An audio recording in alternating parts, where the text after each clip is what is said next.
나눠드린 유인물 보시면 함께 말씀 나눕니다. 제목 한번 따라해 보겠습니다. 사람을 기쁘게 하지 말고 사람을 기쁘게 하지 말고 하나님을 기쁘시게 하자. 하나님을 기쁘시게 하자. 어느 가정의 가훈이 이렇습니다. 하나님을 기쁘시게, 사람들을 유익하게.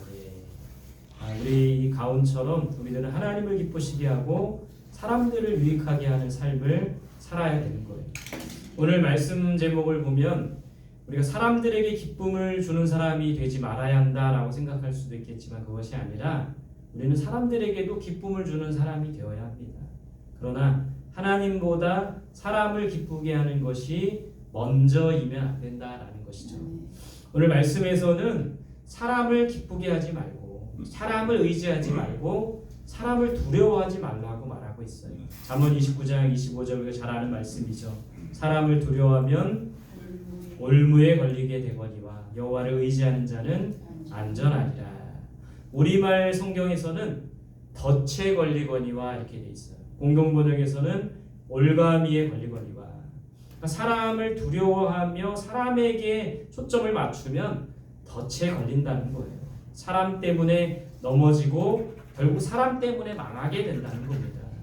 사람을 두려워한다는 것은 사람을 의지한다는 거예요. 사람에 의해 좌지우지 된다는 것이죠. 우리가 사람을 두려워하기보다는 하나님을 두려워하고 사람을 의지하기보다는 하나님을 의지하는 우리들이 될 수 있기를 바랍니다. 에베소서 6장 6절에서는 뭐라고 합니까? 눈가림만 하여 사람을 기쁘게 하는 자처럼 하지 말고 그리스도의 뭐처럼? 종들처럼 마음으로 하나님의 뜻을 행하고. 눈가림만 하여 사람을 기쁘게 하는 자처럼 하지 말고.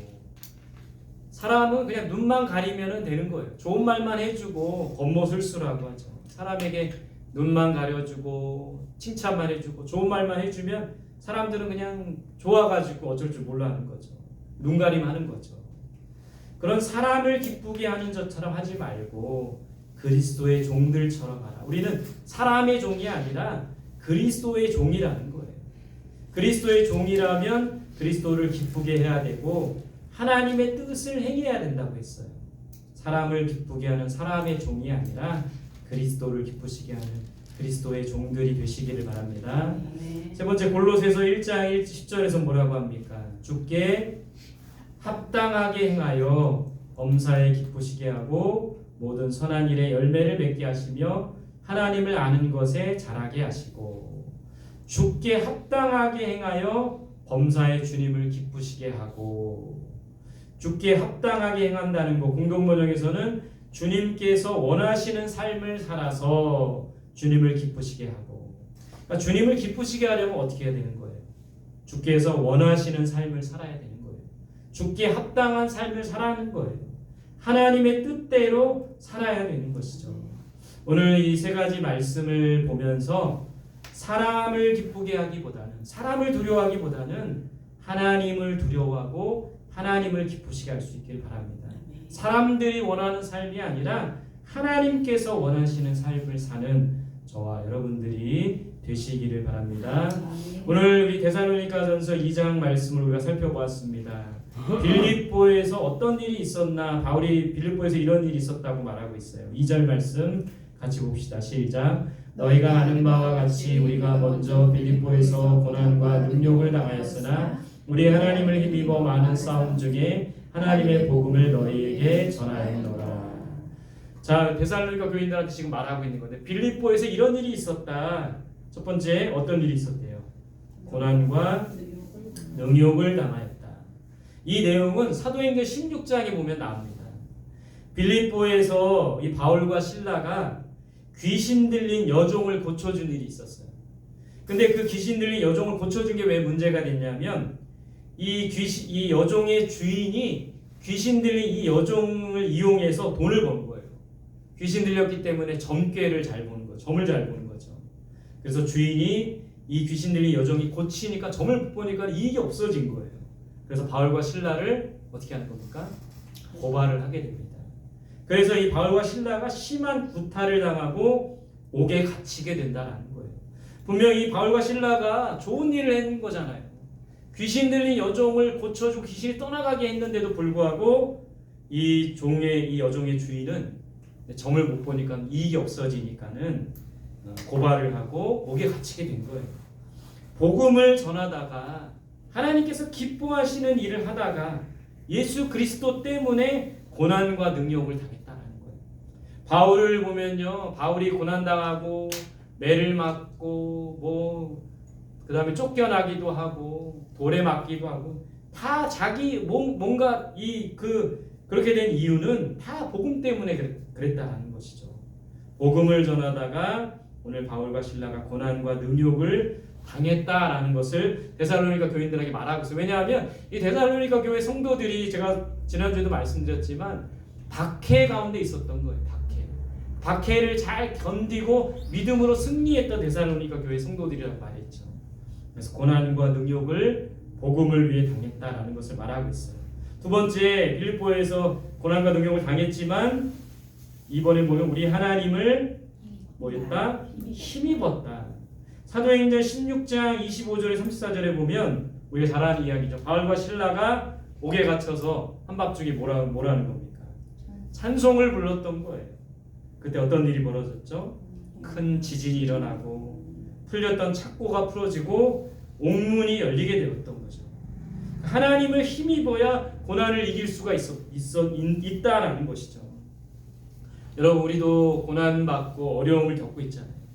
근데 이것을 어떻게 이길 수 있냐면은 하나님께서 힘 주셔야 이 고난을 이겨나갈 수가 있다는 거예요. 올 한 해 이제 연말 마지막 2024년인데 얼마나 많은 어려움들이 있었습니까? 하나님이 힘 주시지 않았으면 버틸 힘조차도 없었던 거예요. 하나님을 힘입어야 고난도 이길 수 있고 고통도 견뎌낼 수가 있다는 것이죠. 오늘 이 저녁에 하나님이 주시는 힘을 덧입어서 잘 이기고 잘 견디고 우리 11달 동안 잘 버텨왔잖아요. 그죠? 한 달도 잘 버티고 또 2025년 새해를 맞는 우리 모두가 될 수 있기를 바랍니다. 3번에 보시면 빌립보에서 많은 싸움 중에 하나님의 뭘 전하였다? 복음을 전하였다. 그 싸움은 어떤 싸움이었을까요? 영적인 싸움이었던 거예요. 하나님의 나라와 마귀의 권세가 싸우는 거죠. 고난과 고통, 이 치열한 영적 전쟁이 있었던 거예요. 이런 상황에서도 바울과 그 동역자들은 어떻게 했습니까? 하나님의 복음을 전했던 거예요. 어떤 어려움과 고난이 있어도 담대히 하나님의 복음을 전해야 된다. 그것을 가르쳐주고 있다라는 거예요. 하나님을 힘입어 고난을 이기고 그 고난과 고통 가운데에서도 담대하게 복음 전하는 우리들이 될 수 있기를 바랍니다. 자, 다음 장에 보면 4절에서 바울은 이 복음을 위탁받은 사람들에 대해서 어떻게 해야 되는가 말하고 있어요. 4절 같이 봅시다. 시작. 오직 하나님께 옳게 여기심을 입어 복음을 위탁받았으니 우리가 이와 같이 말함은 사람을 기쁘게 하려 함이 아니요 오직 우리 마음을 감찰하시는 하나님을 기쁘시게 하려 함이라. 자, 복음을 위탁받았다고 했어요. 복음을 위탁받았다라는 거는 복음을 맡김을 받았다는 거죠. 복음의 일꾼들이라는 거예요. 바울과 동역자들은 이 복음을 하나님으로부터 위탁받아서 복음 전하는 일을 하는 복음의 일꾼들이었다는 거예요. 복음의 일꾼들, 복음을 위탁받은 사람들은 어떻게 해야 됩니까? 첫 번째 보면 누구를 기쁘게 하지 않는다? 사람을 기쁘게 하지 않는다는 거예요. 사람을 의지하지 않는다는 거예요. 사람을 두려워하지 않는다는 거예요. 사람이 원하는 삶을 살지 않는다는 거예요. 사람들 눈치 보지 않는다는 거예요. 사람들에 의해 좌지우지되지 않는다는 것이죠. 빌립보에서 있었던 일을 돌이켜보면 사람들이 요구하는 대로 사람들이 원하는 대로 바울과 실라가 한 것이 아니라 하나님이 원하시는 일을 했던 거예요. 사람 눈치를 보고 사람 두려워했다면 어떻게 그 여종을 고칠 수가 있었겠습니까? 그러나 바울과 실라 동역자들은 복음의 일꾼들은 사람을 두려워하거나 사람을 의지하지 않았던 거예요. 사람을 기쁘게 하지 않았던 겁니다. 두 번째, 복음의 일꾼들은 누구를 기쁘게 합니까? 하나님을 기쁘시게 하는 거예요. 사람이 원하는 일을 하는 것이 아니라 하나님께서 기뻐하시는 일을 하는 것이죠. 하나님을 의지하고 하나님만 바라보았던 거예요. 하나님의 뜻을 행하고 하나님 보시기에 합당한 삶을 사는 것이 바로 복음의 일꾼들의 모습인 거죠. 하나님의 말씀을 따라 살고 그 말씀에 순종하는 삶을 사는 것, 그것이 바로 하나님을 기쁘시게 하는 삶의 모습이라는 겁니다. 자, 세 번째 복음의 일꾼들은요. 아첨의 말이나 탐심의 탈을 쓰지 않는다. 아첨의 말, 이것도 결국에는 사람들 기쁘게 하려고 하는 말 아닙니까? 아첨이라는 단어를 사전에 보니까 이렇게 돼 있어요. 남의 환심을 사거나 잘 보이려고 알랑거림. 좋은 말이 아니죠. 그러니까 결국에 사람에게 잘 보이고 사람을 기쁘게 하기 위해서 하는 그런 말들을 말하는 거예요. 그런 말을 하지 않고 탐심의 탈을 쓰지 않는다. 공동번역에서 이렇게 돼 있어요. 속임수로 탐욕을 부리지 않는다. 이렇게 돼 있어요. 결국에는 복음의 일꾼들은 사람에게 환심을 살기 위해서, 사람에게 잘 보이기 위해서, 또 내 어떤 탐욕을 이루기 위해서, 남을 속이고 내 욕심을 채우기 위해서 남을 해롭게 하는 그런 사람들이 아니라 하나님을 기쁘시게 하고 하나님이 원하시는 대로 살아가는 게 바로 복음의 일꾼들의 모습이라는 겁니다. 자, 네 번째, 사람에게서 뭘 구하지 않는 거예요? 영광을 구하지 않는다고 했어요. 사람에게 영광을 얻으려고 하지 않습니다. 사람들의 칭찬과 칭송을 구하려고 하지 않아요. 사람들이 높여주는 거, 대접해주는 거, 그걸 바라지 않는 거예요. 사람들의 인기를 바라지 않는 거예요. 이런 것을 얻으려고 하지 않는 것이죠. 성경에 보면 어떤 사람이 이런 모습입니까? 우리가 알고 있는 세례 요한이죠. 사람들이 그를 칭송하고 그를 높여줘도 한사코 그걸 거절하며 예수님만 높이죠. 나는 그의 신발끈을 풀기에도 감당하지 못한다라고 말합니다. 그리고 자신은 광야에서 외치는 자의 소리일 뿐이라는 거예요. 많은 사람들이 세례 요한을 따랐고 세례 요한 앞에 와서 세례를 받았기 때문에 얼마든지 많은 사람들의 영광과 칭찬과 칭송과 부와 권세를 누릴 수도 있었지만 허름한 약태 털옷을 입고 메뚜기와 석청을 먹으면서 또 사람들의 그런 칭찬과 칭송에 길들여지지 않은 세례 요한의 모습을 보게 되는 것이죠. 복음의 일꾼들은 오직 복음과 예수 그리스도를 위해 살아야 된다는 겁니다. 저와 여러분들도 그렇게 살아갈 수 있기를 간절히 소망합니다. 오늘 이 바울과 동역자들은 데살로니가 교회 성도들에게 이런 어떻게 말합니까? 8절에 보면 뭐까지도 주기를 기뻐했대요? 목숨까지도. 어떻게 그렇게 할 수가 있었을까요? 8절에 보면 너희가 우리의 사랑하는 자 됨이기에. 아무리 사랑한다고 해도 어떻게 교인들을 위해서 목숨까지도 바칠 수가 있을까요? 바울과 동역자들이 그들을 사랑해서 목숨까지도 아끼지 않고 주려 했다는 것이죠. 여러분, 우리가 자녀를 사랑하기 때문에 목숨까지도 줄 수 있지 않습니까? 교회와 성도들을 그렇게 사랑해야 되는데 참 우리의 사랑이 부족하다라는 거예요. 목숨까지도 주기를 기뻐했다. 예수님이 교회를 위해서 그렇게 하셨죠. 예수님이 성도들을 위해 그렇게 하셨죠. 바울은 어찌 보면 자기의 어떤 의로움으로 그렇게 말하는 것이 아니라 예수님이 하신 대로 예수님이 교회를 위해 많은 사람들을 위해 목숨까지도 아끼지 않으며 사랑했듯이 그 사랑을 본받고 있는 모습을 보게 되는 것이죠. 우리도 예수님의 그 사랑을, 바울이 교회를 사랑하는 그 사랑을 본받아 교회와 성도들을 사랑하는 우리들이 될 수 있기를 바랍니다. 두 번째는 밤낮으로 뭐하면서? 일하면서 그들에게 복음을 전했다. 그렇게 한 이유가 뭐예요? 밤낮으로 일하면서 복음을 전했대요. 그러니까 복음만 전한 게 아니라 밤낮으로 바울이 일을 했다고 합니다. 어떤 일을 했어요? 천막 만드는 일을 했죠. 바울은 일하면서 복음을 전했던 거예요. 그 이유가 뭐라고 말하고 있어요? 9절에 보면 너희에게 폐를 끼치지 않으려고. 그럼 여러분, 우리가 여기서 그럼 우리는 일하는 목회자가 되어야 합니까? 우리 성도들에게 폐를 끼치지 않으려고 일하는 목회자가 되어서 열심히 일하면서 목회도 하고, 우리 또 개척교회이고 이제 좀 어려운 교회니까 그렇게 해야 되는 게 맞는 건가요? 바울은 일하면서 복음을 전했어요. 근데 이제 정말 처음에는 일하면서 복음을 전했지만 1차, 2차 전도 여행할 때는 정말 오롯이 복음 전하는 일에 집중했던 바울의 모습을 보게 되는 거예요. 복음을 위해 일하는 자는 하나님께서 책임지신다. 이것을 믿어야겠죠.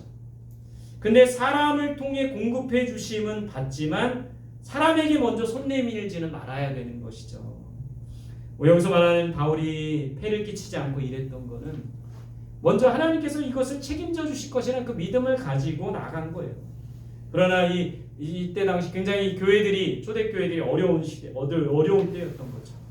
그러면서 폐를 끼치지 않으려고 했던 마음은 있었지만 사람에게 먼저 손 내밀거나 사람에게 부탁을 한 건 아니었다는 거예요. 하나님께서 책임져 주신다. 그 믿음을 가지고 일했던 것. 그러니까 우리는 이게 잘못 생각하면은 하나님이 공급해 주실 걸 기대하지 말고 내가 열심히 일해야지 이 마음을 갖는데 그것이 먼저가 아니라 하나님께서 공급해 주신다. 그 믿음으로 나아가야 되는 것이죠. 사람에게 먼저 손 내밀면 안 된다는 것이죠. 오늘 이 바울의 이 마음은 이 데살로니가 교회와 많은 성도들을 또 사랑하고 또 염려하는 그 마음이 있었다는 거예요. 자, 세 번째, 거룩하고 뭡니까? 10절에 보면 옳고 흠없이 행하였다. 거룩이라는 건 잘 아시죠? 구별됨이죠. 세상과 구별되고 죄와 분리되는 게 거룩함입니다. 옳고, 옳은 거는 어떤 겁니까? 하나님의 기준에, 하나님 보시기에 옳은 거죠. 지금 세상 사람들이 외치는 정의가 아니에요. 사회 정의가 아니에요. 하나님이 옳게 보시는 거죠. 하나님의 기준에 합한 게 옳은 거죠. 흠없이 행하였다. 하나님 보실 때 흠없는 자녀가 되었던 거예요. 이 데살로니가 교인들에게 이렇게 바울이 말하는 거, 거룩하고 옳고 흠없이 행하였다. 이것은 하나님 보시기에 옳고 흠이 없었던 것을 말하고 있다는 것이죠. 바울과 동역자들은 이 데살로니가 교회들 목숨까지도 주기를 기뻐하며 사랑했어요. 밤낮으로 일하면서 그들에게 폐를 끼치지 않으려고 하면서 복음을 전했던 거예요. 그들의 본이 되기 위해서 거룩하고 하나님 보시기에 올바르고 흠없이 행했던 이 바울과 동역자들의 모습을 보게 되는 것이죠. 오늘 이 바울과 동역자들의 모습처럼 또 바울과 동역자들이 데살로니가 교인들에게 권면하는 것처럼 사람을 기쁘게 하지 말고 하나님을 기쁘시게 하며 사람의 영광을 구하지 말고 오직 하나님의 영광을 나타내면서 우리에게 맡겨주신 그 복음, 우리에게 맡겨주신 복음 전하는 일에 힘써 그 일을 감당하고 어떤 고난과 어려움이 와도 그것을 힘써 감당하는 저와 여러분들이 되시기를 간절히 소망합니다. 함께 기도하겠습니다. 주신 말씀 들고 기도합니다. 첫 번째는 사람을 기쁘게 하지 말고 하나님